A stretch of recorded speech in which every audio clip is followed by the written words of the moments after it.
Nós consagramos a Ti, Senhor, as nossas famílias. Nós consagramos a Ti, Espírito Santo, o nosso entendimento. Não somos nada sem Ti, Espírito Santo. Vem nos conduzir, vem nos fazer compreender. Nós consagramos a Ti a nossos ouvidos, nossa mente, nossa alma, o nosso coração. Vem nos batiza, nos encha, nos inunda nessa manhã. Em nome do Pai, do Filho e do Espírito Santo. Amém. Amém. Lembrando, amado filho, amada filha, daquilo que o Senhor, que Deus disse através dessa nossa filha, nossa irmã, essa filha que partilhou o testemunho, né? Construir uma base forte com a oração para defender a família. O padre escolheu falar sobre família, filho, filha, porque em respeito aí e na emoção do que a gente está vivendo no aprofundamento. Abracei esse aprofundamento desde o início, né, nas minhas redes e tudo mais, e sigo essa inspiração de ajudar você a lutar pela família. Também, no programa Para Ser Feliz, todas as terças à noite, o padre responde as mensagens ao vivo ali, né, dando direção espiritual. Gente, eu vou dizer para você, quem assiste o programa sabe, 95 a 97% são problemas relacionados à família. O Barço falou disso ontem. Sabe, não tem como eu falar outra coisa e eu estaria mentindo se eu não falasse isso. Porque, tipo assim, raramente é um problema, sabe, somente ali circunstancial de uma pessoa subjetiva. É um problema que envolve a família e que por isso atinge as pessoas, né? Então, nós como sacerdotes, os pregadores, precisamos orientar as famílias, né? E você vê que nós estamos hoje, o padre vai trazer a carta aos Efésios, que é uma carta fantástica, que é uma das cartas do cativeiro, né? São Paulo escreveu quando preso, que tem uma teologia fantástica. E, sobretudo, a partir do capítulo 4, toda quase é dedicada para a realidade da família. São Paulo nos dá armas, não é? Sobre como lutar pela nossa família, como construir uma base de oração na nossa casa, uma base forte, guarde essa palavra, base forte, para defender a nossa família dos ataques do mal. Ontem mesmo no Pra Ser Feliz eu voltei ao vivo depois de vários dias, né? Gente, eu fiquei admirado como as pessoas estão sofrendo na família, como o inimigo ataca as nossas famílias. Porque a irmã Lúcia, certa vez se correspondendo com um cardeal muito eminente, não é?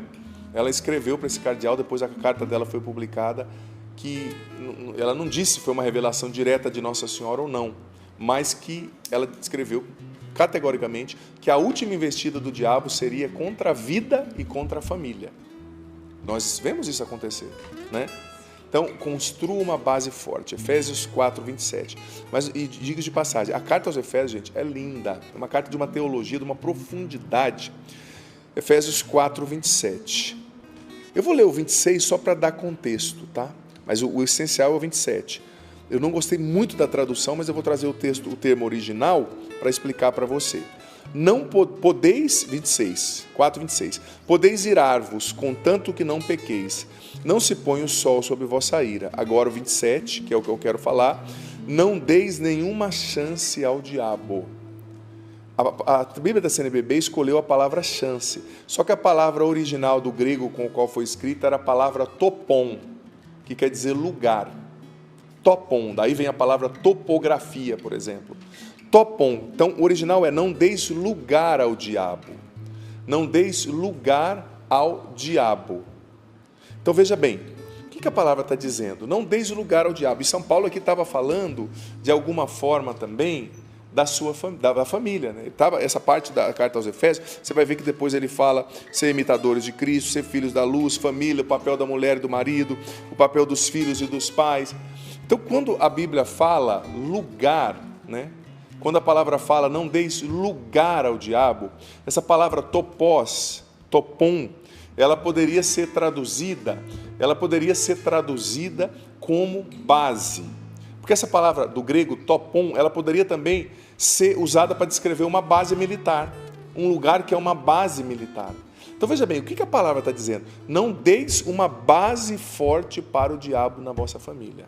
Não deixe uma base, não deixe ele construir uma base, um lugar, uma base forte na sua família, uma base forte no seu coração, sobretudo dentro da sua casa. Não deis lugar, não deis espaço físico, não deis uma base de guerra para o diabo na sua casa. Porque o diabo ele trabalha assim, construindo uma base na nossa mente. Por exemplo, quando a pessoa fica doente mentalmente, né, com matriz espiritual, você deu espaço para ele construir uma fortaleza. E às vezes a gente dá espaço para o inimigo construir uma fortaleza, uma base, um lugar dentro da nossa família. Como? Como que é o nome do diabo na Bíblia? O que quer dizer diabo? O que quer dizer a palavra diabo? Divisor. Então, você dá espaço para o diabo quando você permite que ele construa uma base de divisão dentro da sua família. O inimigo é especialista em dividir. E ele quer dividir esposa e esposa, filho e pai. Ele quer dividir pelo adultério, pela separação. Ele quer dividir fazendo o pai concorrer à atenção do filho mais do que a mãe e vice-versa. Ou seja, você tem que entender que o seu marido não é seu concorrente, ele é seu parceiro. Sua esposa não é sua concorrente, ela é a sua parceira. Você está entendendo? Então, não deis uma base para o diabo, não deis uma base de divisão. É uma ordem que a Bíblia está nos dizendo. Essa mulher, eu esqueci o nome, a Val depois pode me lembrar, ela disse, aconteceu um adultério, mas eu decidi não jogar minha família no lixo e eu decidi construir uma base forte de oração. Olha só, a base anterior foi a base da divisão que o diabo semeou no coração do marido que foi fraco, que cometeu o adultério. Mas ela falou, eu vou retomar, esse lugar aqui não é do divisor, esse lugar aqui é do Redentor. Amém. Esse lugar é de Jesus. Então veja bem, todas as vezes que a gente não perdoa, que a gente não reza, que a gente não vai à igreja, que a gente não vigia diante das nossas más tendências, más inclinações, nós estamos dando um lugar para o diabo. Padre, mas eu sou fraco. Eu sei, filho, filha, mas busca se fortalecer. Esses dias atrás eu ouvi uma pessoa dizendo que a gente tem que tomar a vida espiritual por assalto, ou seja, eu estou fraco, então rezo o terço, continuo fraco, rezo o rosário, continuo fraco, jejua, faz um jejum decente, continuo fraco, busca a confissão, busque, os meios estão aí, os sacramentos, não dê lugar para o diabo, talvez você já deu lugar para o diabo demais na sua mente, com esses pensamentos suicidas, com tanta coisa que está acontecendo, está na hora de reagir, filho, filha.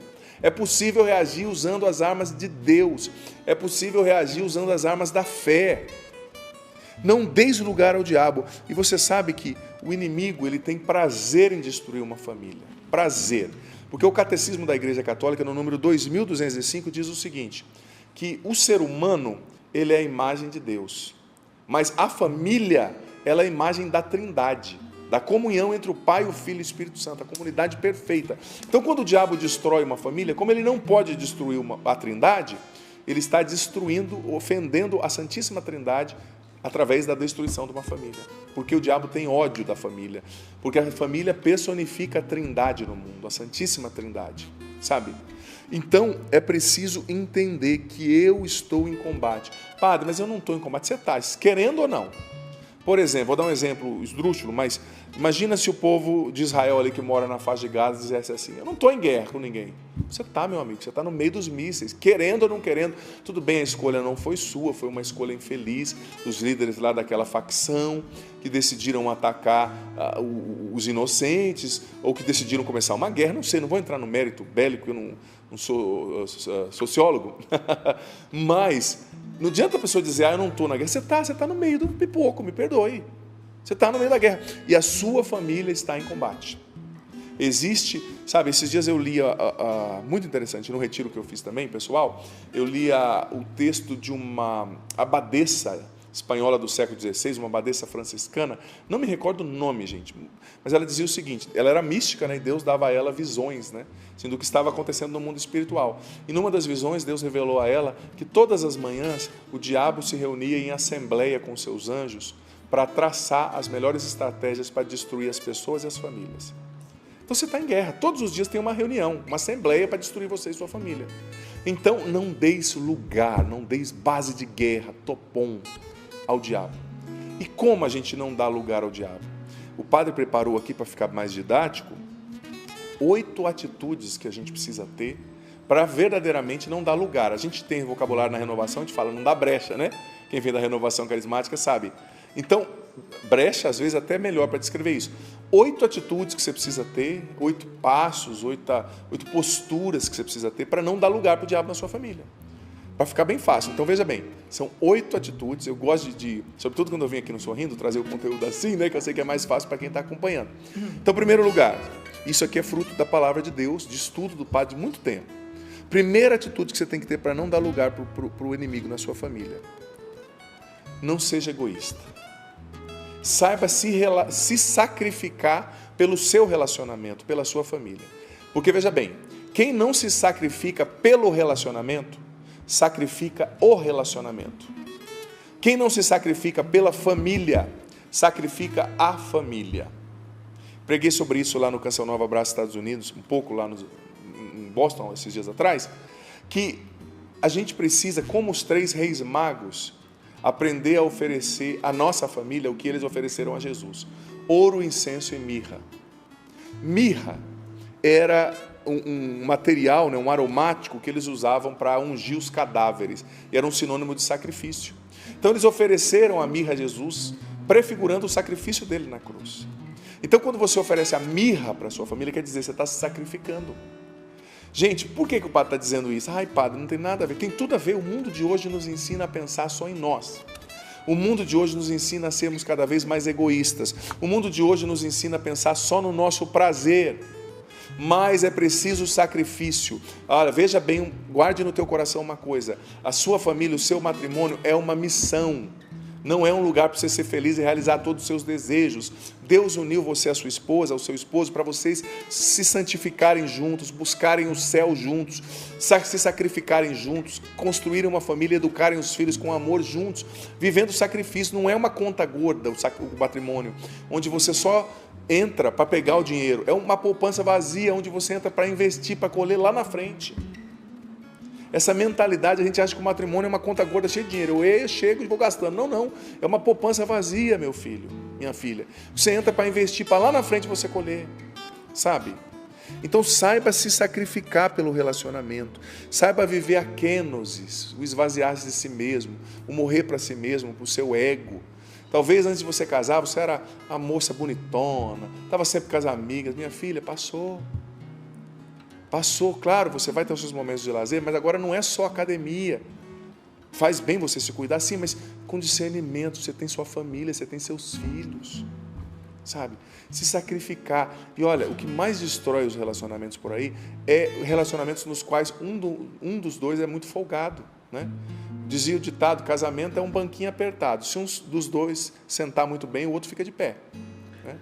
É um banquinho apertado. Se o outro tem que ficar em pé, né? Então tem que se sacrificar, meu filho. Eu não gosto de fazer isso. Olha, no vocabulário de uma família de Deus não tem que existir eu não gosto.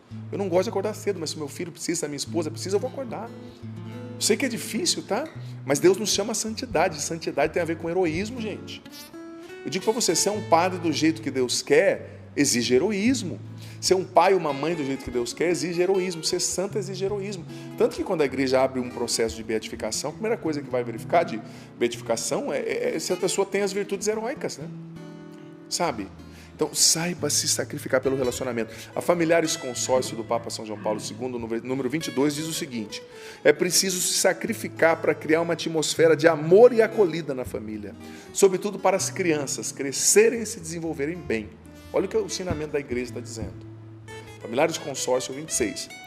Então vamos lá, já começou, tem gente que já está encolhida aí no sofá em casa, né? É assim, não queira ficar de pé, não queira ficar folgado no banco, não. Senão o seu esposo vai ficar de pé e vice-versa. Então, segunda atitude, para você não dar lugar para o diabo na sua casa, não dar espaço, não dar uma base. Ofereça o seu melhor para a sua família, o seu ouro, né? A dinâmica ali dos 3 reis magos, o ouro. Ofereça o seu melhor para a sua família. Sim, ofereça o melhor do seu tempo, o melhor do seu dinheiro, o melhor do seu conhecimento, o melhor do seu humor. Não dê os restos para a sua família. Tem gente que trata bem os de fora e é um cavalo dentro de casa. Uma égua, desculpa o termo. Não quero ofender a égua, ou, aliás, não quero dizer assim de manhã. Mas veja bem, filho, filha, você tem que tratar bem aqueles que Deus colocou do seu lado. Dê o seu melhor para a sua família. Dedique-se aos seus relacionamentos. Olha o que São Paulo escreveu, não precisa abrir, tá? Só está citando.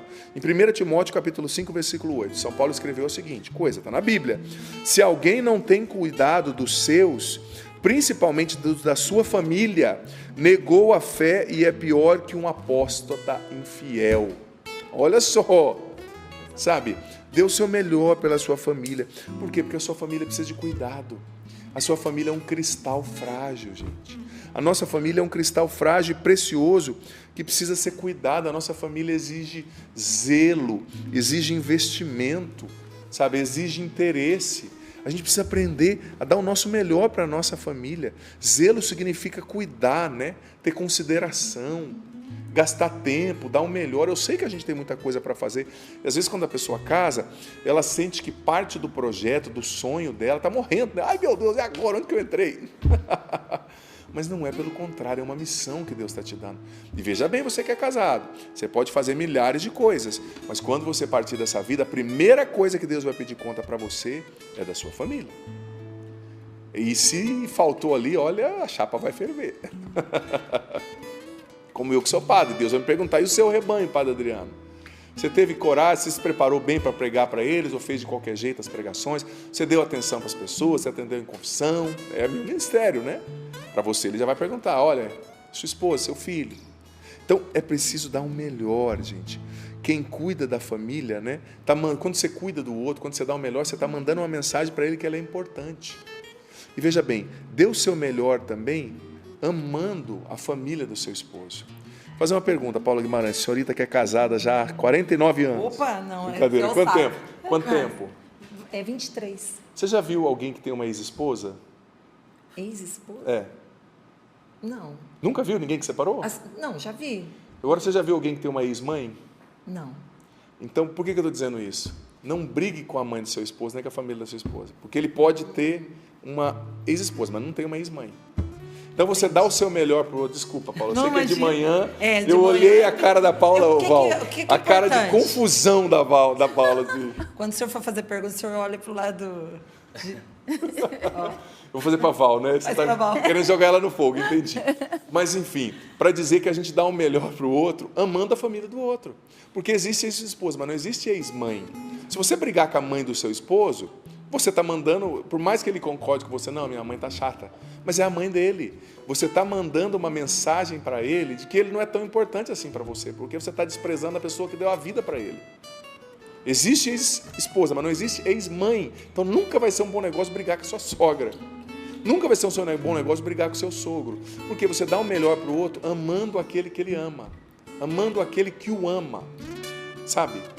Então quando você ama aquele que o seu esposo ama, que a sua esposa ama, você está mandando uma mensagem para ele que ele é importante, que você está dando o seu melhor por ele.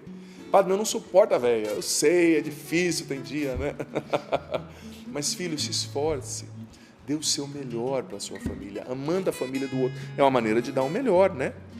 É uma maneira, olha, quando a gente dá o melhor, a gente pede desculpa, a gente pede perdão, a gente entende que a gente precisa aprender, a gente sai daquela postura de super-herói, você já viu? Tem pessoas que têm uma postura de super-herói, eu nunca erro, eu nunca peço perdão, eu sempre estou certo, isso destrói um casamento mais do que nunca. E o orgulho infeliz, né? Talvez você tenha um temperamento difícil, mas pelo amor de Deus, mais humildade. Sabe? Pede desculpa, saiba aprender com o outro, né?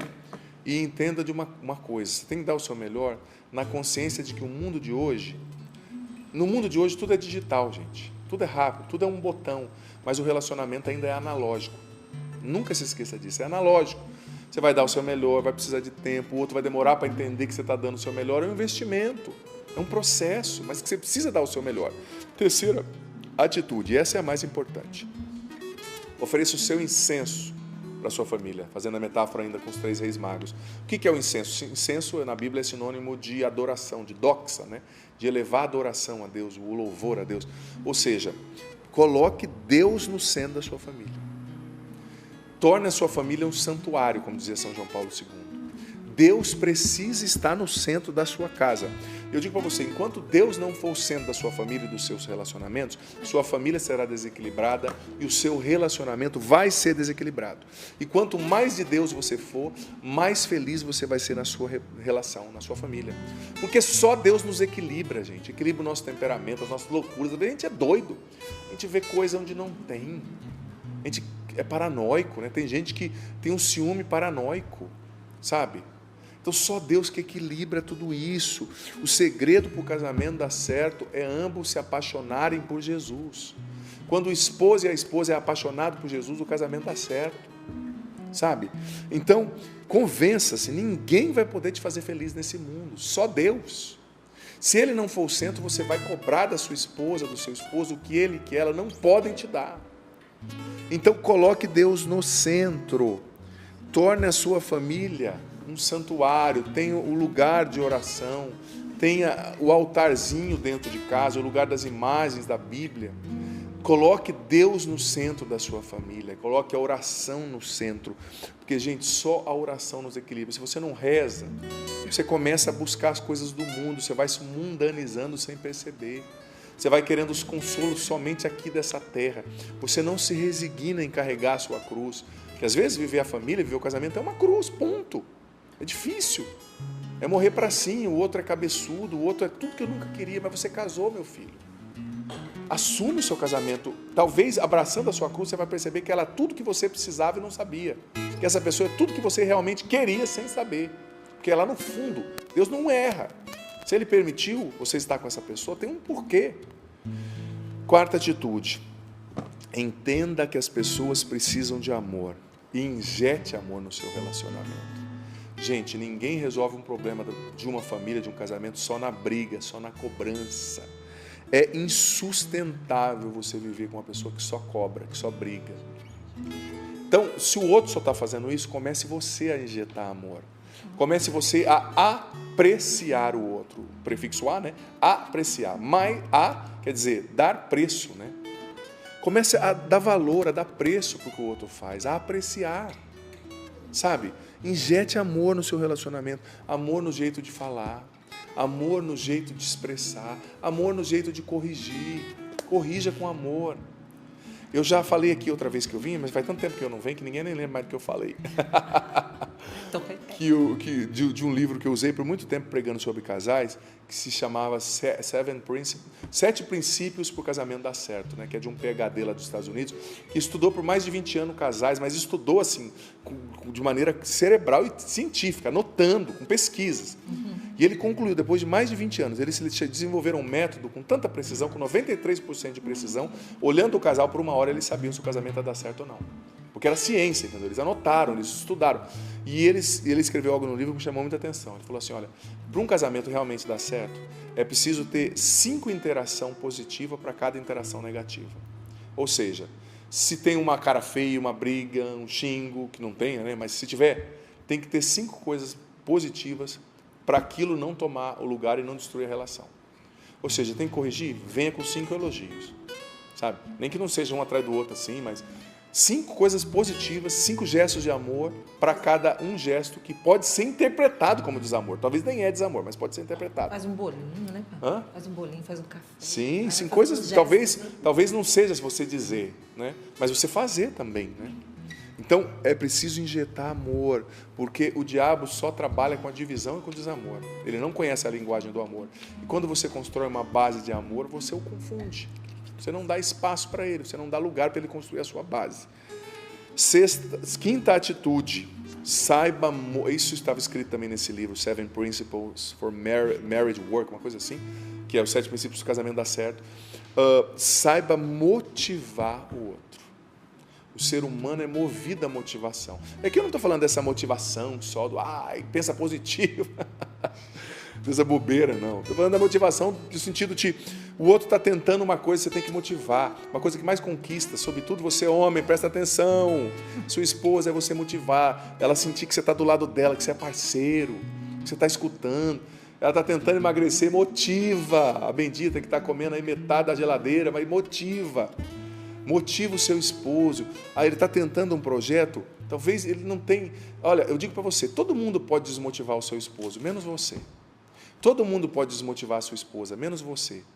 O lar é o lugar do descanso do guerreiro, né? Dizia um caminhoneiro, meu pai é caminhoneiro, eu viajei muito com ele, tinha um caminhoneiro amigo dele que dizia, né? A casa, o lar é o lugar do caminhoneirado, gente boa aí, um abraço aos caminhoneiros aí no Brasil.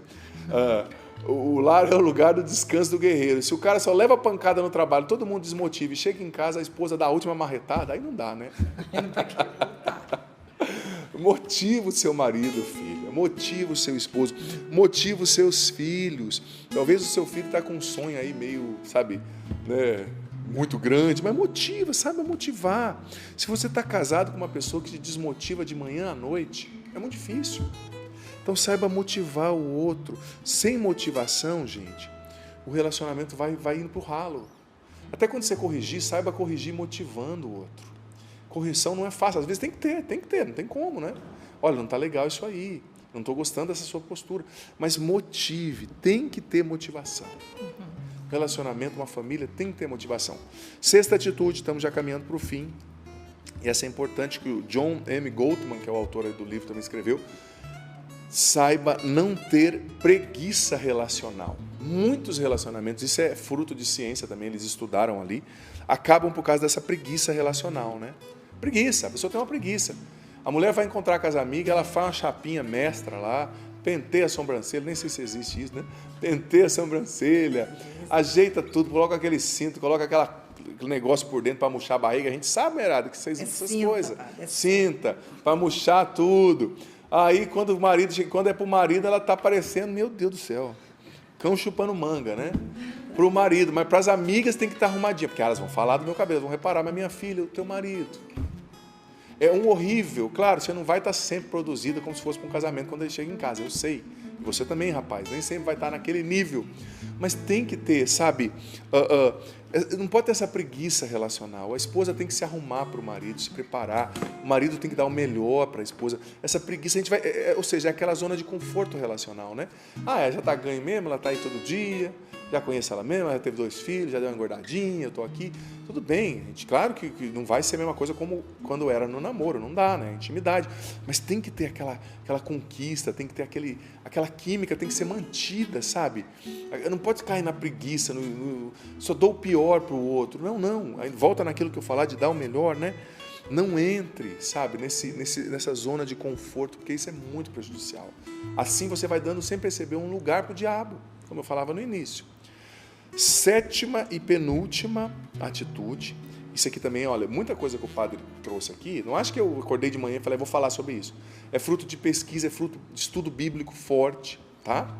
E essa sétima atitude é muito interessante, que é fruto de uma pesquisa de uma pesquisadora chamada Daughter Keltner, da Universidade da Califórnia, que ela disse o seguinte: uma das coisas, estudando relacionamentos por anos também, que uma das coisas que mais destrói um relacionamento é a atitude das pessoas levarem tudo muito a sério e brigarem por tudo, sabe? Ela disse que uma piada salva um casamento, sabe? Uma piadinha, uma brincadeirinha.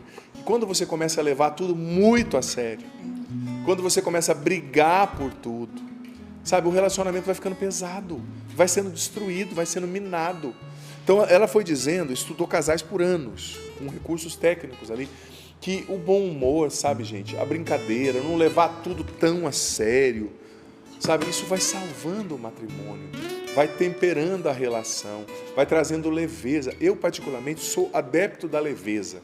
Por exemplo, tem uma pregação que você tem que descer o sarrafo, tem vezes que você tem que falar de coisa séria, mas eu gosto de brincar, de falar, porque vai ficando leve, a vida não tem que ser pesada, sabe? A gente pode brincar, a gente pode tornar as coisas difíceis um pouco mais fáceis, né? Com um pouquinho de bom humor. Então, procurar escutar, entender o outro, entender o que ele realmente está vivendo, né? É importante não levar tudo tão a sério, não brigar por tudo, né? Às vezes a gente briga por bobeira, gente, por coisas que não precisavam ser assim, né? A gente vai brigando por situações que são facilmente resolvíveis no dia a dia. E aí entram outros conselhos. Você está com a cabeça quente, não conversa sobre aquilo agora, né? Porque, infelizmente, uma coisa importante para a gente refletir quando a gente fala de relacionamento de família e de casamento. Cada um entra no casamento com uma base relacional na cabeça, com uma ideia de relacionamento. Qual é a ideia de relacionamento que você tem? É que você viu seu pai e sua mãe viver. Talvez, por exemplo, você já acompanhava um casal, não vou, claro, dizer nomes, mas que o rapaz veio de uma família na qual a mãe era muito disposta, muito serviçal, submissa, trabalhava muito. E ele casou com uma esposa que a família dela era o contrário, né? O pai tinha mais iniciativa, o pai fazia mais coisas, o pai cozinhava em muitos momentos. Então, o marido queria separar porque ele não entendia que a esposa não era a mãe, não ia agir como a mãe, porque ele tem um padrão de relacionamento na cabeça, o que ele viu em casa. Ai, padre, minha esposa é ruim. Não é que ela é ruim, filha, ela não é a sua mãe. Você entendeu? Não é a mamãe. Lembra dessa frase? Quem é mais antigo já assistiu esse desenho, né? Então você vai ter que conversar com ela. Ela não vai se tornar a sua mãe, mas talvez ela pode melhorar em algumas coisas que estão te agredindo. É importante para mim, meu amor, isso. Você pode fazer? E ela também vai te dizer, porque o pai dela agia mais e você está aí parecendo uma lesma, né? Então ela vai ter que dizer, olha, meu amor, isso para mim é importante. E ambos entenderem, o padrão de relacionamento que eu tenho na cabeça não tem que ser o que eu vivo hoje, porque são pessoas diferentes. Isso pode parecer circunstancial, mas isso dá uma confusão no relacionamento. A gente que é padre que escuta depois nos casais, dá um problema. Sua esposa não é sua mãe, não vai agir como a sua mãe, que ia lá pegar sua roupinha suja que você jogava enrolada em cima da cama, filho. Ó, cresce, né? Amadurece. Oitava e última atitude, também fruto de pesquisa da Sarah Opel, da Universidade da Carolina do Norte, que ela estudou por muito tempo casais, e ela percebeu o seguinte, que uma coisa que salva relacionamentos, casamentos, matrimônios, é a gratidão. Mas veja bem, é o verbalizar a gratidão para o outro. Obrigado por essa comida, obrigado por essa roupa que você passou, obrigado por esse passeio, obrigado pela atenção que você me deu. Gratidão, sabe? Isso salva a relação, sabe? A importância de injetar, porque a gratidão ela trabalha com o positivo, como dizia o Padre Jonas, né?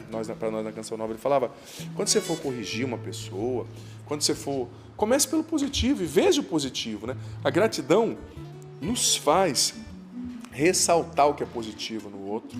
A gratidão, gente, é tão bom, eu acho pessoas, a gratidão deixa você até mais bonito, você pode ser desabonitado, como diz um amigo meu, lá do Ceará. Mas se você é grato, a gratidão deixa a sua alma bonita. Eu tenho um amigo que eu fui pregar lá em, como é que fala? Crato, justamente. Juazeiro, desculpa. Aí, um dia eu brinquei lá numa homilia de São Paulo, falei assim, você que é desprovido de beleza, tirei uma onda, né? Ele falou para mim, padre, o senhor está indo para Crato, né? Eu falei, tô. Ele falou, lá você não tem que falar isso, as pessoas não vão entender, lá você tem que falar desabonitado. Nossa, aí eu nunca mais mas ele falou brincando, claro, né? Porque ele é de lá da região, então ele falou, eu posso zoar, né? Eu posso brincar. Um abraço, inclusive, ao povo lá da região.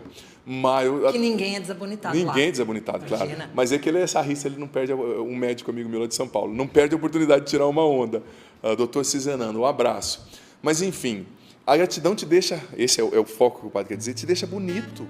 Ela embeleza sua alma, adorna o seu coração, né? Então, seja grato para o seu filho. Obrigado, filho. Estou vendo o seu esforço de tentar ajudar a mãe aqui a manter a casa limpa. Obrigado, filha, pelo seu esforço para entrar na faculdade. Porque tudo bem, não faz mais que a obrigação, estou pagando, tudo bem, mas ele está se esforçando, né? É bonita a gratidão, é reconhecer o que o outro faz, isso, a gratidão motiva a gente, motiva o outro. E os filhos, sobretudo adolescente, criança, eu digo para você, eles são difíceis, eles mudam toda hora, eles escolhem coisas erradas, eles falam bobeira, mas eles são muito sensíveis e frágeis. Eles estão se encontrando, então eles precisam de motivação, eles precisam de gratidão. Injeta gratidão, injeta amor, injeta oração. Nisso que o padre falou, retoma essa pregação e ouva novamente. Não. Depois, ouça novamente. Professora. Tô brincando, só para ver a reação da Val aqui. Não. Ouça novamente essa pregação, né? Você pondere, filha, esses pontos e não dê lugar. Guarde a palavra, o original nos ensinou. Base para o inimigo agir, fortaleza, não. Existe uma passagem que diz, em Coríntios, que nós destruímos as fortalezas, né, construídas pelo mal, no poder do nome de Jesus, e submetemos tudo ao senhorio de Cristo. Né? É isso. Então, o recado está dado, em comunhão aqui com o nosso aprofundamento maravilhoso, hoje a salvação entrou na sua família. Senhor, nós te pedimos pelo poder do teu nome, Jesus, vem destruir as bases, as fortalezas, que o demônio construiu na nossa casa, na nossa família, na nossa mente, nas nossas emoções, nas nossas lembranças. Pelo poder do teu nome, Jesus, destrói a base de guerra, o lugar bélico, o lugar estratégico, a fortaleza do mal na nossa casa, a fortaleza do mal na nossa família, a base de divisão na nossa casa, que seja quebrada agora em teu nome, Jesus. Que seja destruída a fortaleza do inimigo no nosso cérebro, que seja destruída a fortaleza do inimigo nos nossos relacionamentos, nas nossas crenças interiores. Vem, Espírito Santo, nos batizar em nome de Jesus, vem nos curar, vem nos libertar, vem nos dar a graça de entender o que ouvimos aqui, de colocar isso em prática. Vem, Espírito de Deus, nos batiza, nos encha, nos transforma. Hoje a salvação entrou na sua casa, nós cremos, Senhor. Entra com salvação, com cura. Eu sinto que o Senhor está tocando nesse momento muitas pessoas, em especial uma pessoa que você está dizendo para você mesmo, essa pregação é para mim. Deus falou comigo. Filha, Você está vivendo, me perdoe a sinceridade, amada, mas você estava fazendo tudo errado. Você estava favorecendo o trabalho do inimigo na sua família, o trabalho da divisão. Mas Deus hoje te deu as armas certas. Deixa isso, Joana. Não é isso que Deus quer. Deixa esse comportamento. Pessoas que estavam dividindo os irmãos, gerando briga entre filhos e pais. Tem uma base de divisão, uma pessoa na sua empresa, você é um empresário. Você precisa cortar isso. Essas conversas paralelas, trazer tudo às claras, ser mais transparente. Uma pessoa que está numa cama agora nos ouvindo, você está com umas feridas nas suas costas do lado esquerdo, por causa de um problema degenerativo, filha, que você tem vivido, você tem sentido muita dor, sobretudo nas juntas dos joelhos, você ganhou muito peso nesse tempo. O Senhor está tocando você, filha, curando o seu coração, te enchendo de paz. Pessoas que estavam com a mente desorientada, ansiosas, estão sendo centradas agora pelo Espírito Santo, centradas no Senhor. Shiberinhor, Shiberinhor, Shiberinhor, Shiberinhor.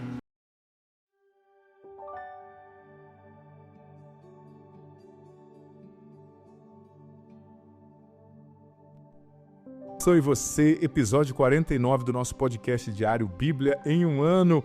Leia a Bíblia inteira comigo em um ano. Olha que bom ter você participando, filho, filha, dessa aventura comigo, mergulhando na Sagrada Escritura. Porque como eu dizia ontem, repito, se a gente não entende o todo da Bíblia, o Antigo Testamento, a gente não entende muita coisa que Jesus disse e a gente não entende o que significa ser cristão, porque ser cristão é muito importante, é muito fantástico. Nós estamos vivendo o culminar, o cumprir, a realização de coisas que foram prometidas há 4.000 anos a Abraão, gente.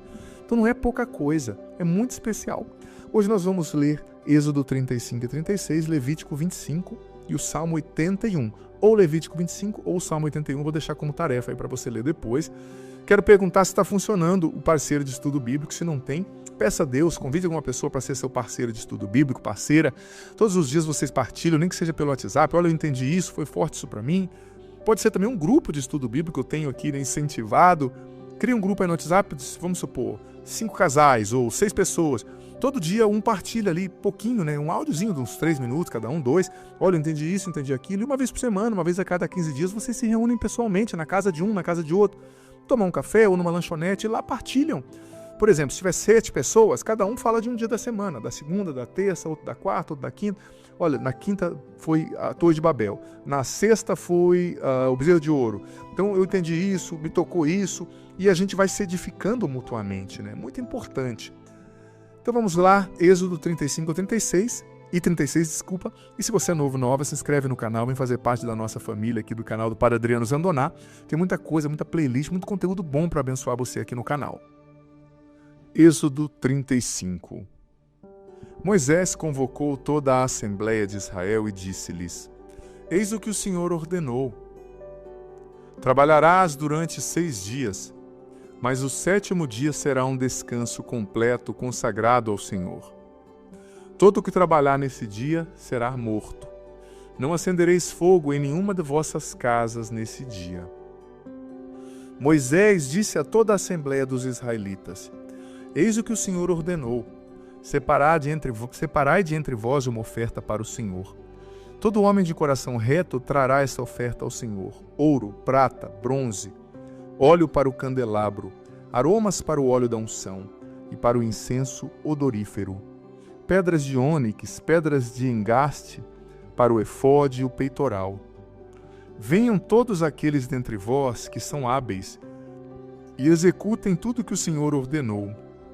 O tabernáculo, sua tenda, sua coberta, suas argolas, suas tábuas, suas travessas, suas colunas e seus pedestais, a arca e seus varais, a tampa e o véu de separação, a mesa com seus varais, todos os seus utensílios e os pães da proposição, o candelabro e seus acessórios, suas lâmpadas e o óleo para a iluminação, o altar dos perfumes e seus varais, o óleo para unção e o perfume para as incensações, o véu para a porta de entrada do tabernáculo, o altar dos holocaustos, sua grelha de bronze, seus varais e todos os seus acessórios, a bacia com seu pedestal, as cortinas do átrio, suas colunas, seus pedestais e a cortina da porta do átrio, as estacas do tabernáculo, as estacas do átrio com suas cordas, as vestes litúrgicas para o serviço do santuário,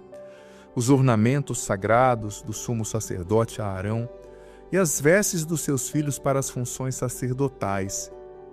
Toda a assembleia dos israelitas retirou-se diante de Moisés. E então todas as pessoas de boa vontade e de coração generoso vieram trazer suas ofertas ao Senhor para a construção da tenda da reunião, para o seu culto, para a confecção dos ornamentos sagrados. Homens e mulheres, todos aqueles que tinham coração generoso, trouxeram brincos, fivelas, anéis, colares, joias de ouro, de toda espécie, cada um apresentando a oferta de ouro que dedicava ao Senhor. Todos os que tinham em sua casa púrpura, violeta e escarlate, carmesim, linho fino, pele de cabra, peles de golfinho os trouxeram. Todos os que puderam apresentar uma contribuição em prata ou em bronze, trouxeram-na ao Senhor. Todos os que tinham em sua casa madeira de acácia útil ao serviço do culto a trouxeram. Todas as mulheres habilidosas fiaram com suas próprias mãos e trouxeram seu trabalho, púrpura, violeta e escarlate, carmesim e linho fino. Todas as mulheres habilidosas que tinham o gosto de fiar os pelos de cabra fizeram-no. Os chefes do povo trouxeram pedras de ônix e outras pedras de engaste para o efode e o peitoral do sacerdote. Os aromas e óleos para o candelabro, óleo da unção, incenso perfumado. Todos os israelitas, homens ou mulheres, impelidos pelo seu coração a contribuir de alguma forma para alguma das obras que o Senhor tinha ordenado pela boca de Moisés, trouxeram espontaneamente suas ofertas ao Senhor. Moisés disse aos israelitas: Vede, o Senhor designou Bezaleel, filho de Uri, filho de Ur, da tribo de Judá. Encheu-o de um espírito divino para dar-lhe sabedoria, inteligência e habilidade para toda sorte de obras, invenções, trabalho em ouro, em prata e em bronze, gravação de pedras, de engaste, trabalho em madeira, execução de toda espécie de obras. Concedeu-lhe também o dom de ensinar, assim como a Oholiabe, filho de Aquisameque, da tribo de Dan. Dotou-os de talento para executar toda sorte de obras de escultura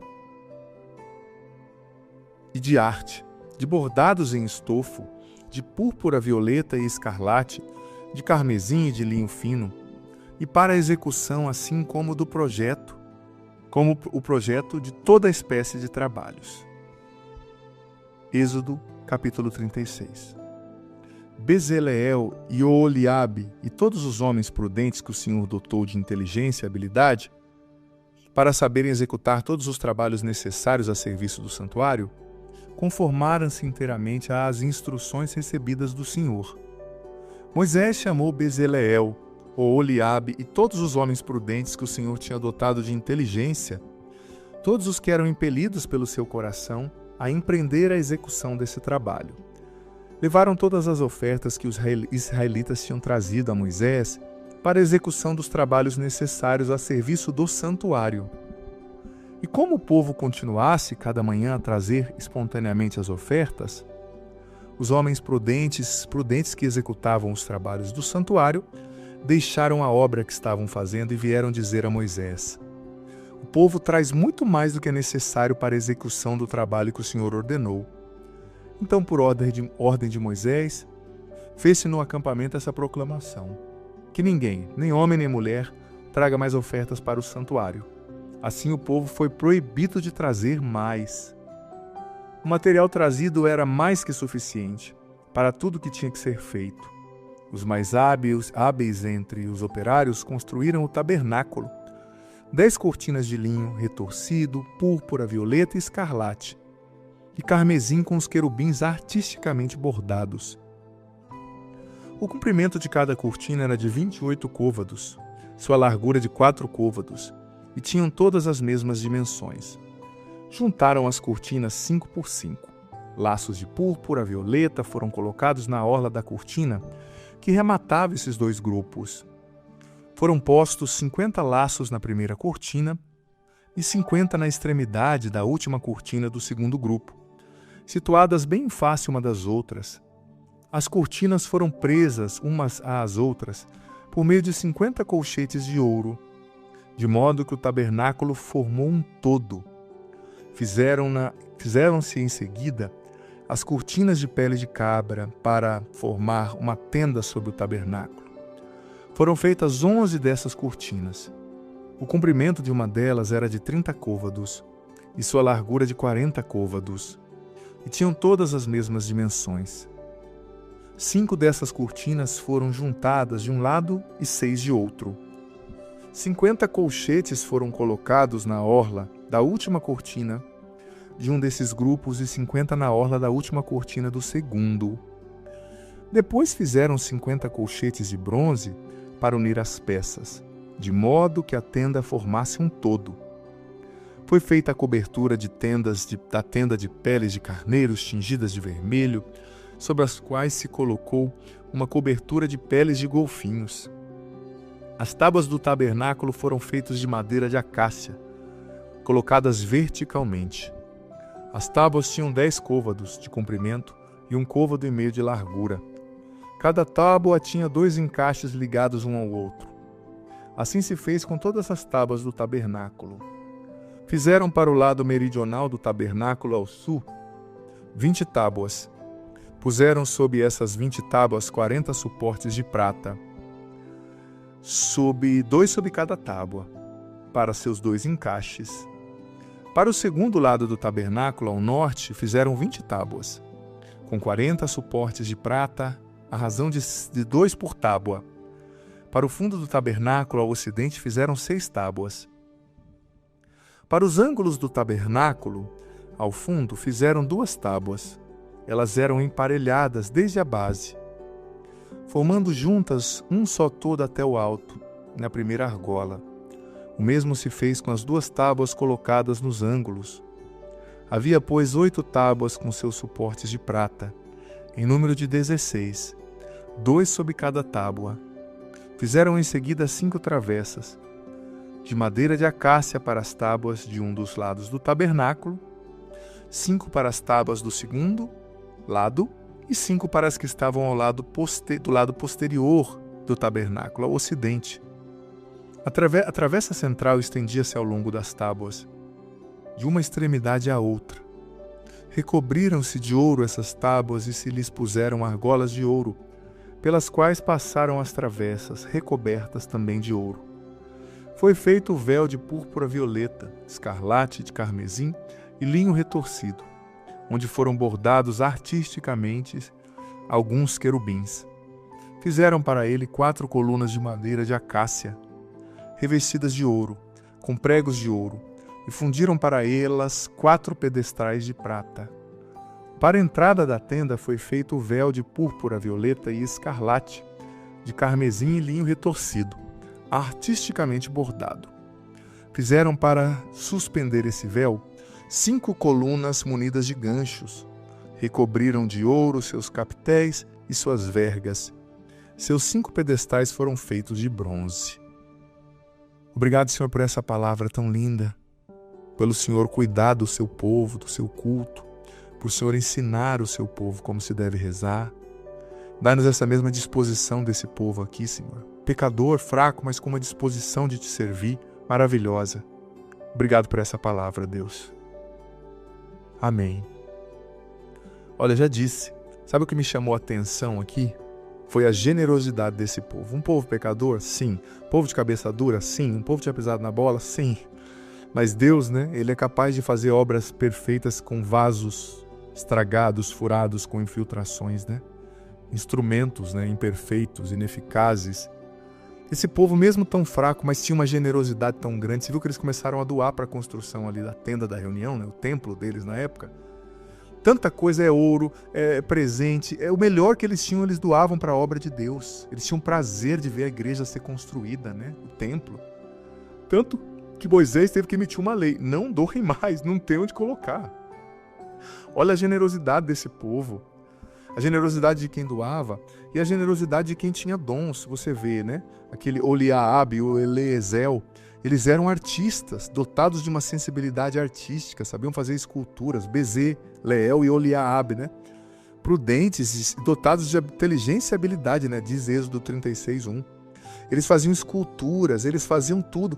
Eles colocaram tudo isso, o melhor que eles tinham, a serviço do templo. Eles tinham sede, vontade de ver esse templo ser construído. Gente, nós precisamos ter a mesma disposição. Por exemplo, aí na sua cidade, no seu bairro, quando você vê uma igreja sendo construída, uma capela, o padre está pedindo ajuda para construir a igreja, se você é protestante, o pastor está pedindo ajuda para construir a igreja, doe o seu melhor. Doe para essa obra, para a igreja ser construída. Doe o seu dízimo, doe para sustentar a Canção Nova. Vamos manter o culto, gente. Manter o culto é dever de nós cristãos. E olha, nós precisamos dar o nosso melhor a Deus. Qual é o dom que você tem? Talvez você sabe falar inglês, por que você não ensina os pobres lá da sua paróquia? Talvez você é um arquiteto, por que você não doa o seu serviço para a paróquia para construir a nova casa, a sala de catequese? Talvez você é um decorador, talvez você é um empresário que pode ajudar doando coisas, mas também ajudar o padre na administração, em estratégias para gerir melhor os recursos da paróquia. Talvez você é um técnico de áudio, por que não ir lá cuidar do áudio da paróquia, se colocar à disposição pelo menos para uma missa, você servir lá também cuidando do áudio, conseguir um equipamento com desconto para a paróquia. Você não está ajudando o padre, você está ajudando Deus. Colocar os nossos dons à disposição, gente, tá? Do serviço do templo, né? Do culto. E olha, quando você ajuda a obra de Deus, você vai receber a recompensa de Deus. Jesus diz no Evangelho que se você der, nem que seja um copo de água para um padre, para um missionário, porque ele é discípulo de Cristo, você não vai ficar sem sua recompensa, um copo de água. Imagina você ajudar, você doar, né, o seu talento, o seu trabalho, isso é muito especial, Deus nos chama a isso. O que você pode fazer? Cozinhar? Limpar o banheiro da igreja? Cuidar das flores? Ajudar o padre a lavar as túnicas do padre? Não sei. Coloque à disposição de Deus o seu talento. A gente entende também que Deus quer que a gente o adore do jeito que Ele quer ser adorado, né? E a gente tem que entender que o coração do sacrifício, o coração da religião é a adoração a Deus, né? E a adoração é um sacrifício, é uma oferta sacrificial de amor, né? E você vai ler Levítico depois, nós não vamos ler aqui, mas nós vamos ver em Levítico também, né? O ano sabático, né? Onde Deus ordenava que as pessoas deixassem a terra descansar, né? Depois de 50 anos, no 50º ano. Nos cada 70 anos, né? É como se fosse um sábado para a terra descansar. Agora, hoje a gente vive numa cultura de workaholics, né? A gente tem que trabalhar e consumir, né? A terra não descansa, as pessoas não descansam. O descanso é importante, ele mostra para nós que nós não somos mais escravos, mas somos filhos e filhas de Deus, né? Então o ano do jubileu, que era a cada 70 anos, era um ano de restauração. Os débitos, as dívidas eram perdoadas, a propriedade que foi retomada por causa de dívida era restaurada, devolvida. A terra podia descansar, né? Os escravos eram libertados, né? Deus estava ensinando o povo deles, né? Que eles não eram mais para ser escravos, mas para viver com liberdade. Então a gente tem que aprender com isso também, né? Como eu disse, Levítico 25 você vai ler. Eu já dei uma introduzida aqui, mas você vai ler, por gentileza, tá bom? É isso, gente. Vamos ler o Salmo, então, o nosso Salmo de hoje, que é o Salmo 81. Estou muito feliz ter você aqui. Lembrando que nós vamos ler a Bíblia inteira juntos esse ano. Então, arranja aí, consiga um parceiro de estudo para vocês se motivarem e vai firme. Coloca aí o despertador. Entra meio-dia o vídeo, você pode assistir meio-dia, coloca o despertador para meio-dia. Todo dia meio-dia aqui, a hora que você puder. O vídeo fica ali, é salvo. Todos os vídeos estão salvos aqui na playlist Bíblia em um ano. Salmo 81. Levanta-se Deus na Assembleia Divina. Entre os deuses profere seu julgamento. Até quando julgareis iniquamente, favorecendo a causa dos ímpios? Defendei o oprimido e o órfão, fazei justiça ao humilde e ao pobre. Livrai o oprimido e o necessitado, tirai-o da garra dos ímpios. Eles não querem saber nem compreender, andam nas trevas, vacilam os fundamentos da terra. Eu disse, sois deuses, todos sois filhos do Altíssimo. Contudo morrereis como simples homens e como qualquer príncipe caireis. Levantai-vos, Senhor, para julgar a terra, porque são vossas todas as nações. Glória ao Pai, ao Filho e ao Espírito Santo, como era no princípio, agora e sempre. Amém. Por favor, filho, filha, escreva aqui nos comentários, nem que seja 1, 2 linhas, o que você entendeu dessa leitura, o que Deus está falando ao teu coração. Isso é muito importante para te ajudar a meditar e guardar essa palavra no coração, né? Meditar com profundidade. Olha, como eu disse, dê o seu melhor para Deus, não economize. Você pensa em tanta coisa, juntar dinheiro, comprar casa na praia, viajar, mas se você morrer amanhã, cumpra o seu dever de religião para com Deus, seja generoso, generosa para com a obra dele, ajude. Como eu disse, sobretudo se tem a construção da igreja, de um templo aí, sobretudo num bairro pobre, ajude, investir na construção da igreja é agradar a Deus, é manter o culto, é manter a adoração a Deus. Que Ele te abençoe. Até amanhã, ao meio-dia ou a hora que você puder. Que bom ter você aqui nesse podcast diário. Leia a Bíblia comigo em um ano, a Bíblia inteira. Você é convidado a viver essa aventura de conhecer a Sagrada Escritura. Se você está chegando hoje, você pode começar a partir daqui. A partir de hoje, vai acompanhando a cada dia e você vai depois ouvindo os episódios anteriores. Vai no começo da playlist, a Bíblia em um ano, hoje você ouve o do dia de hoje e ouve o do primeiro, amanhã o do dia de amanhã e o segundo, e assim você vai, consequentemente, gradativamente, ouvindo os episódios anteriores e fazendo parte dessa playlist ao longo desse ano, lendo a Bíblia inteira, com a minha explicação. Olha, vem fazer parte, seja perseverante, você vai colher frutos maravilhosos. E lembrando que o vídeo entra sempre ao meio-dia, mas fica aqui. Você pode ouvi-lo no momento que você quiser, na playlist Bíblia em um ano. Vá desde o começo, aprenda a Sagrada Escritura, você vai receber muitas bênçãos. Bem-vindo e se inscreva no canal. Vem fazer parte da nossa família. Parte da nossa família. Parte da nossa família.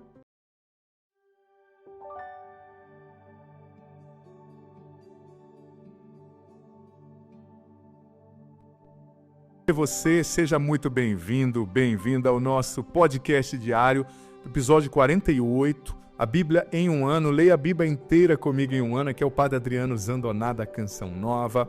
Olha, nós vamos ler a Bíblia inteira, eu estou falando a Bíblia inteira em um ano. O Padre está seguindo um método bem interessante, através do qual eu vou me focar nas 12 principais histórias da Bíblia, os 12 principais períodos da Bíblia, que dão sentido a toda a Sagrada Escritura. E claro, dentro desses 12 períodos, eu vou acrescentando livros complementares, suplementares, para a gente conseguir contemplar o todo da Sagrada Escritura, né? Mas é um método bem interessante que vai te inserir na história da salvação, porque a Bíblia, gente, é um compêndio de 73 livros, mas que todos contam a mesma história, estão interligados. E existem histórias dentro da grande história que dão sentido ao tecido total, né, da Bíblia como um todo. Os períodos são a criação, os patriarcas, o Egito e o Êxodo, né, saída ali para o Egito e o Êxodo, depois o tempo do deserto, depois o tempo da conquista, né, da Terra Prometida e dos juízes, depois aquilo que nós vamos chamar de checkpoint messiânico, né? A gente vai ali, depois desses 3 períodos do Antigo Testamento, acrescentar o Evangelho de João, para entender já como as profecias do Antigo Testamento se cumprem em Jesus, que é o culminar, que é o aperfeiçoar de toda a lei dos profetas do Antigo Testamento.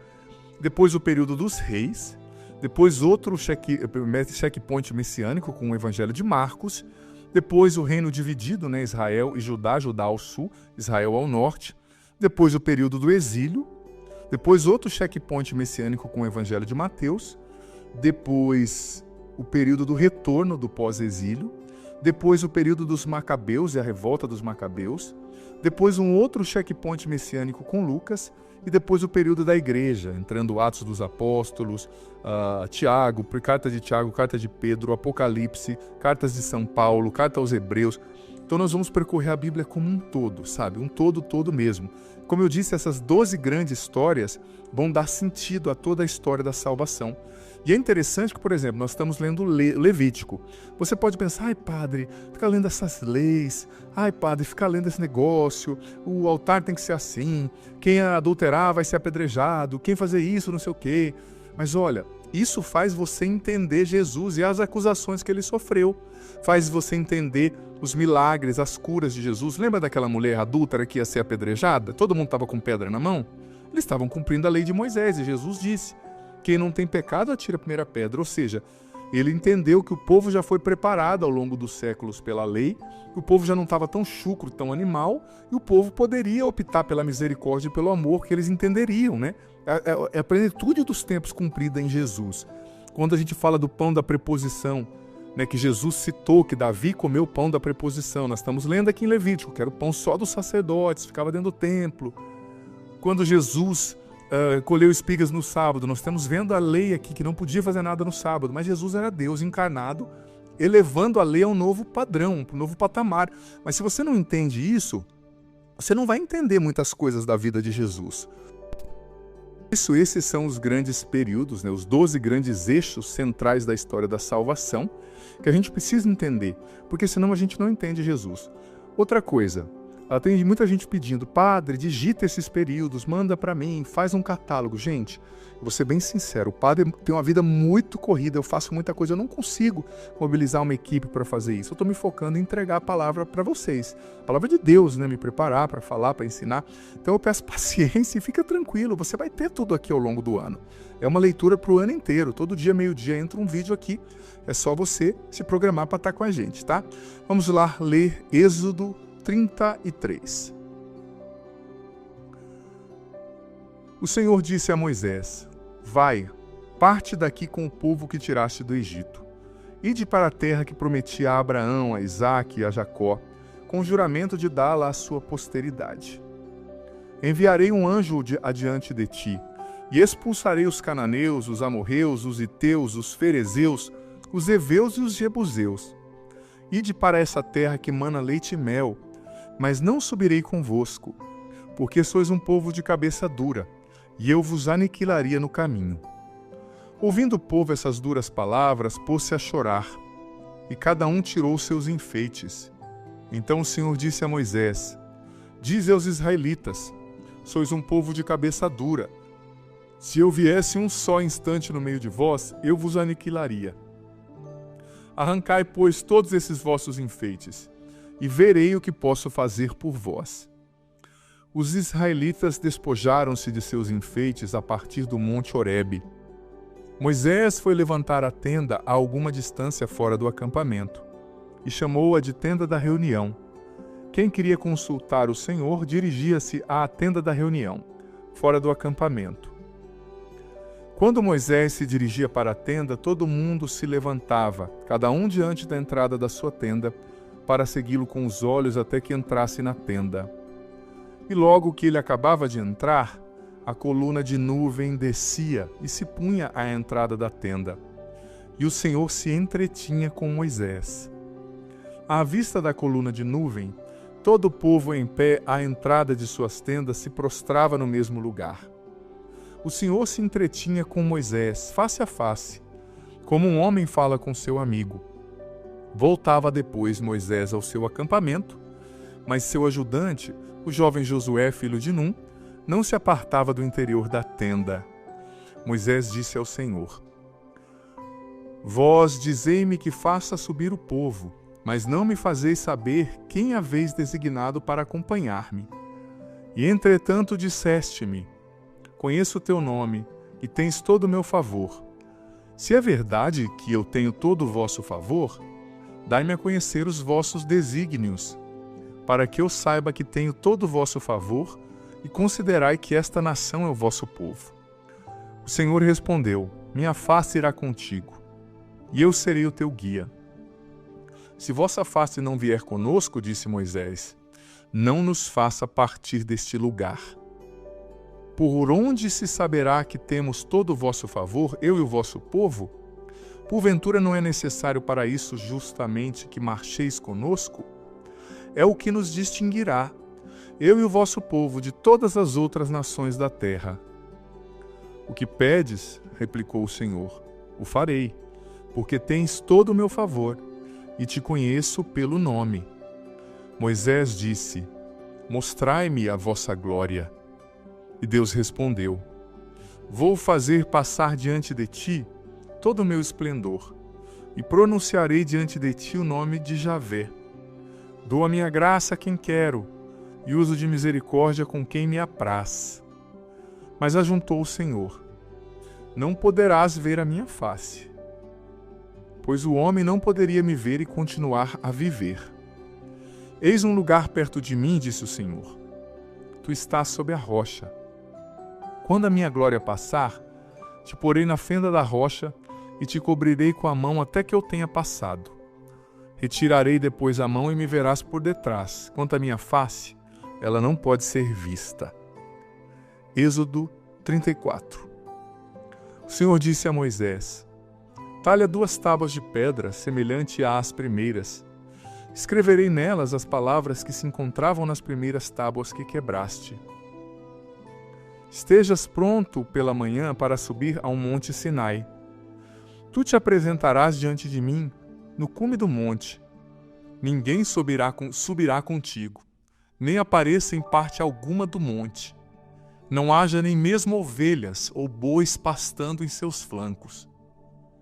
Moisés talhou, pois, 2 tábuas de pedra, semelhante às primeiras, e no dia seguinte, pela manhã, subiu ao monte Sinai, como o Senhor lhe havia ordenado, segurando nas mãos as 2 tábuas de pedra.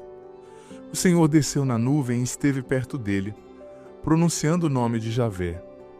O Senhor passou diante dele, exclamando: Senhor, Senhor, Deus compassivo e misericordioso, lento para a cólera, rico em bondade e em felicidade, que conserva sua graça até 1000 gerações, que perdoa a iniquidade, a rebeldia e o pecado, mas não tem por inocente o culpado, porque castiga o pecado dos pais nos filhos e nos filhos dos seus filhos até a 3ª e 4ª geração. Moisés inclinou-se, incontinente até a terra, e prostrou-se, dizendo: Se tem o vosso favor, Senhor, dignai-vos marchar no meio de nós. Somos um povo de cabeça dura, mas perdoai nossas iniquidades e nossos pecados, e aceitai-nos como propriedade vossa. O Senhor disse: Vou fazer uma aliança contigo. Diante de todo o teu povo, farei prodígios como nunca se viu em nenhum outro país, em nenhuma outra nação, a fim de que todo o povo que te cerca veja quão terríveis são as obras do Senhor que faço por meio de ti. Sê atento ao que hoje vou te ordenar. Vou expulsar diante de ti os amorreus, os cananeus, os heteus, os ferezeus, os heveus e os jebuseus. Guarda-te de fazer algum pacto com os habitantes da terra em que vais entrar, para que sua presença no meio de vós não se torne um laço. Derrubareis os seus altares e quebrareis suas estelas, e cortareis suas aserás. Não adorará nenhum outro Deus, porque o Senhor que se chama zeloso é um Deus zeloso, ciumento. Guarda-te de fazer algum pacto com os habitantes do país, pois quando se prostituírem aos seus deuses e lhes oferecerem sacrifícios, poderiam convidar-te e tu comerias dos seus sacrifícios. Poderia acontecer também que tomasses entre suas filhas esposas para teus filhos, e essas mulheres que se prostituem aos seus deuses poderiam arrastar a isso também teus filhos. Não farás deuses de metal fundido. Guardarás a festa dos ázimos, como te prescrevi, no tempo fixado, do mês das espigas, porque foi nesse mês que saíste do Egito. Só comerás durante 7 dias. Pães sem fermento. Todo primogênito me pertence, assim como todo macho primogênito dos teus rebanhos, tanto do gado maior quanto do menor. Resgatarás com um cordeiro o primogênito do jumento. Do contrário, tu lhe quebrarás a nuca. Resgatarás sempre o primogênito dos teus filhos. Não te apresentarás diante de minha face com as mãos vazias. Trabalharás durante 6 dias, mas descansarás no 7º, mesmo quando for tempo de arar e de ceifar. Celebrarás as festas das semanas, no tempo das primícias, da ceifa do trigo e a festa da colheita no fim do ano. 3 vezes por ano, todos os vossos homens se apresentarão diante do Senhor Deus de Israel. Porque expulsarei as nações diante de ti, e alargarei tuas fronteiras. Ninguém cobiçará a tua terra, enquanto subires 3 vezes por ano para te apresentares diante do Senhor teu Deus. Quando sacrificares uma vítima, não oferecerás seu sangue com pão fermentado. O animal sacrificado para a festa da Páscoa não será conservado até o dia seguinte. Trarás à casa do Senhor teu Deus as primícias dos frutos do teu solo. O Senhor disse a Moisés: escreve essas palavras, pois elas são a base da aliança que faço contigo e com Israel. Vamos ler agora o Salmo 80 e o Levítico 24 vai ficar então como uma tarefa, a leitura pessoal para você depois ler na sua casa. Salmo 80. Ao mestre do canto, com a gitiena, Salmo de Asaf. Exultai em Deus, nosso protetor, aclamai o Deus de Jacó. Tocai o saltério, vibrai os tímbales, tangei a melodiosa harpa e a lira, ressoai a trombeta na lua nova, na lua cheia, dia de festa, porque é uma instituição para Israel, um preceito do Deus de Jacó. Uma lei que foi imposta a José quando ele entrou em luta com o Egito. Eis que ouviu uma língua desconhecida. Aliviei os seus ombros dos fardos, já não carregam cestos as tuas mãos. Na tribulação gritastes para mim e te livrei. Da nuvem que troveja eu respondi. Junto às águas de Meriba eu te provei. Escuta, ó meu povo, minha advertência. Possas tu me ouvir, ó Israel. Não haja em teu meio um Deus estranho, nem adores jamais o Deus de outro povo. Sou o Senhor teu Deus, eu que te retirei do Egito. Basta abrires a boca e te satisfarei. No entanto, meu povo não ouviu a minha voz. Israel não quis saber de obedecer. Por isso os abandonei à dureza dos seus corações. Deixei que seguissem os seus caprichos. Oh, se o meu povo me tivesse ouvido, se Israel andasse sempre em meus caminhos, eu teria logo derrotado os seus inimigos e desceria minha mão contra os seus adversários. Os inimigos do Senhor lhes renderiam homenagens. Estaria assegurado para sempre o destino do meu povo, e eu o teria alimentado com a flor do trigo e com o mel do rochedo fartaria. Obrigado, Senhor, por essa palavra, Senhor, tão abençoada. Obrigado pelo teu carinho, pelo teu amor, pela tua presença. Obrigado, Senhor, porque lemos no livro do Êxodo que o Senhor é um Deus de aliança. O Senhor fez aliança com Moisés, com o povo. O Senhor perdoou a iniquidade do povo. O Senhor caminhou com o povo. Caminha conosco, Deus. Glória ao Pai, ao Filho e ao Espírito Santo, como era no princípio, agora e sempre. Amém. Veja bem, a gente aprende nesses capítulos de 33 e 34, de Deuteronômio, de Êxodo, que Moisés permanecia, gente, diante de Deus, intercedendo pelo povo, prefigurando ali a imediação de Jesus, Ele que está diante do Pai intercedendo por nós. A Bíblia deixa também, outro aspecto claro, que o povo de Israel, gente, eles não são diferentes porque eles são bons ou abençoados acima de outras nações, não. Eles são escolhidos, porque Deus entrou numa aliança com eles, mas eles também são pecadores, fracos, têm limites, E a gente vê muitas vezes Deus alertando, não adore outros deuses, não adore outros deuses. Deus muitas vezes alertou com relação à idolatria, E Deus alertou, quando vocês entrarem na terra que eu vou dar para vocês, não fique convivendo com esse povo, não case com as filhas desse povo, porque eles vão levar vocês ao pecado. Desde lá, gente, o Senhor já reconheceu que o ser humano é influenciável. Eu e você somos influenciáveis, ponto.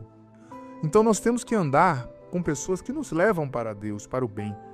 E não ficar, uma coisa é ser colega de trabalho, outra coisa é você trazer para dentro da sua casa, para dentro do seu coração, alguém que não tem Deus como prioridade, alguém que vive no pecado, alguém que não professa Jesus como o único Senhor da sua vida. A idolatria é sempre um crime abominável, porque Deus é um Deus ciumento, A Bíblia traz essa tradução, zeloso, não porque ele é humano, não ciúme no sentido negativo, mas no sentido do que é dele, é dele. Se você falou que você é dele, seja dele. E se você mexer com as coisas dele, sem o temor de Deus, você vai se ver com ele, ou seja, que é meu, ele tem essa abordagem, né? O que eu achei bonito aqui também é que Moisés entrou nessa aliança com o povo, Deus se revelou a ele, mas Moisés pediu uma coisa para o Senhor: caminha conosco, Senhor. Se o Senhor não caminhar conosco, nós não vamos nem sair daqui. É isso que a gente tem que pedir todos os dias. Se saiu da sua cama, já pede: Senhor, caminha comigo. Se o Senhor não caminhar comigo, eu não vou sair da cama, eu não vou sair de casa. Porque, gente, se a presença de Deus não for conosco, nós estamos perdidos, nós precisamos de Deus. Nós precisamos da presença dEle. Então, todos os dias diga: Senhor, caminha comigo. Vamos comigo para o trabalho. Me ensina a ser a mãe que eu preciso ser, o pai, o padre. Vem conosco. E depois Moisés disse, né? Senhor, mostra-me a tua glória. Olha que lindo isso. É o que a gente tem que pedir todo dia. Senhor, mostra-me a tua glória. Eu quero ver a tua glória, né? Porque querer conhecer mais de Deus, querer conhecer a face de Deus, esse desejo, essa sede que Davi, que Moisés, que os homens da Bíblia, os homens de Deus, as mulheres de Deus tinham e têm, né? Deus está presente com eles, outro aspecto que eu quero elencar aqui, mas Deus diz: olha, eu estou presente com vocês e as minhas bênçãos vão vir sobre vocês se vocês me obedecerem. Sigam os 10 mandamentos, eles sempre vão estar à disposição. Mas Deus também os alerta, dizendo que eles vão ser sempre tentados para viver como o mundo, como os outros. Ai, Padre, eu quero ser normal. Quem é chamado a ser santo, quem é batizado, é chamado a ser de Deus e a viver de maneira diferente. Se as pessoas falarem para você: nossa, você é diferente, isso é um elogio. Não dá para você viver como o mundo vive, porque você e eu, pelo nosso batismo, temos uma aliança com Deus, né? Que o Senhor nos ajude a sermos fiéis a essa aliança. Desça sobre você, teu dia, a bênção do Deus Todo-Poderoso, Pai, Filho e Espírito Santo. Amém. Quero convidar você a se inscrever no canal, caso você seja novo aqui. Ative o sininho das notificações para você saber quando entrarem coisas novas. Deixa seu joia, like, curtida nesse vídeo para você me ajudar a evangelizar. E, por favor, escreva aqui nos comentários, nem que seja 1, 2 linhas, o que você entendeu dessa reflexão, dessa palavra, o que ficou forte para você. E não esqueça de ler, então, Levítico, né? Hoje você tem Levítico 24 como tarefa. Que bom ter você aqui nesse podcast diário. Leia a Bíblia comigo em 1 ano, a Bíblia inteira. Você é convidado a viver essa aventura de conhecer a Sagrada Escritura. Se você está chegando hoje, você pode começar a partir daqui. A partir de hoje, vai acompanhando a cada dia e você vai depois ouvindo os episódios anteriores. Vai no começo da playlist, a Bíblia em 1 ano, hoje você ouve o do dia de hoje e ouve o do primeiro, amanhã o do dia de amanhã e o segundo, e assim você vai, consequentemente, gradativamente, ouvindo os episódios anteriores e fazendo parte dessa playlist ao longo desse ano, lendo a Bíblia inteira, com a minha explicação. Olha, vem fazer parte, seja perseverante, você vai colher frutos maravilhosos. E lembrando que o vídeo entra sempre ao meio-dia, mas fica aqui. Você pode ouvi-lo no momento que você quiser, na playlist Bíblia em 1 ano, vá desde o começo, aprenda a Sagrada Escritura, você vai receber muitas bênçãos. Bem-vindo e se inscreva no canal, vem fazer parte da nossa família. Parte da nossa família. Parte da nossa família.